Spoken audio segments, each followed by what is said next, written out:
first started to try and do pull-ups, I was able to do the kipping pull-up, and I could even squeak out 1 or 2 regular pull-ups, but I didn't have my strength that I was accustomed to having.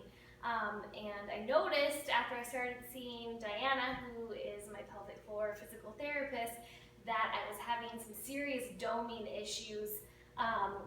It was actually widening the gap, so that's why I lost so much strength. I wasn't able to activate the transverse abdominis. So together we're going to show you how to activate that and get better at pull-ups, get your pull-up back by starting with some baby steps. So one of the things we see with trying to do a pull-up is if you start in the position with your arms outstretched, holding onto the bar and pulling, most people don't have the core strength or the transverse abdominis strength to pull in and stabilize to prevent the dome. And so what is really helpful from a PT perspective is starting with eccentric training. And so for Ashley, and she's practiced this a lot, so know that it was hard for her. She worked really hard to get to where she can do this now.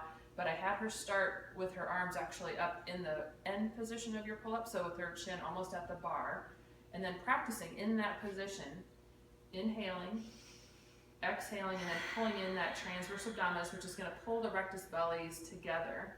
And then she would slowly start putting weight onto her arms and seeing if she could keep that without doming occurring.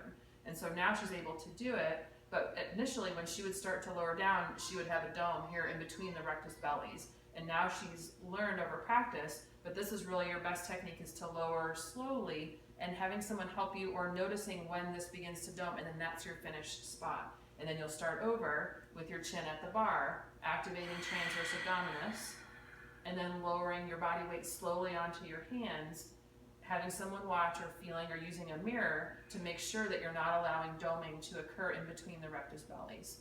And then slowly you'll be able to get to a point where you can do the pull-up part as well, and that's what Ashley has done too, is that she'll actually can start in the lowered position. So if you want to squat down, sure. And so in that position, she can inhale, exhale, pull in her abdominis, and then slowly pull up, using her feet to help if needed, but she actually can do the whole exercise. If you needed, you would keep the muscles pulled in, keeping the toes helping your body go up.